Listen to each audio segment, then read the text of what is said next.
រីករាយថ្ងៃកូនណា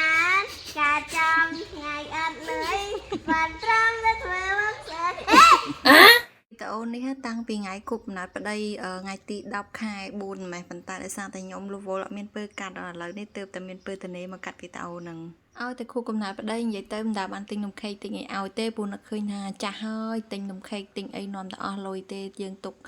លុយហ្នឹងធ្វើនំខេកគូកំណត់ឲ្យតែកូនបានទៅយើងចាស់ហើយគាត់ឧបកិច្ចអីចឹងទៅណាហើយដោយសារតែគូកំណត់មួយទៅមួយបើយើងមិនធ្វើនំខេកអីទៅមកក៏វាមិនសមអញ្ចឹងហើយក៏សម្រេចចិត្តថាឆ្នៃអាឡឹកទិញអាឡឹកគេមួយហ្នឹងមកឆ្នៃធ្វើជានំខេកទៅ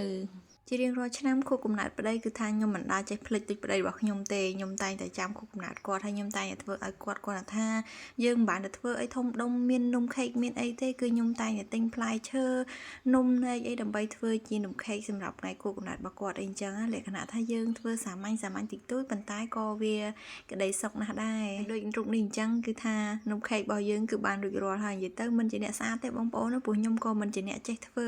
កែច្នៃអីណាដែរធ្វើឲ្យតែបានហើយគាត់អុចទៀនឲ្យកូនណែវាមកប្រុងផ្លុំនំខេកមុនឪវាទៀតនំខេកនេះខ្ញុំធ្វើពីថ្ងៃរងចាំឲ្យគាត់មកពីធ្វើការពេលល្ងាចអញ្ចឹងហើយក៏ឲ្យកូនអ្នកយកនំខេកទៅឲ្យប៉ាហើយនិយាយថាខួបកំណើតមិនដែលមានបានកាដូអីជូនប្តីទេដោយសារតែយើងវាមិនសូវមានលុយអញ្ចឹងហើយសាមញ្ញទៅប្តីអើយនំខេកនេះគឺថាចំណេញខ្លាំងមែនតើម្ចាស់ខួបគាត់តែផ្លុំហើយគឺថាខំអស់2ម៉ាត់និយាយទៅឆ្ងាញ់ហ៎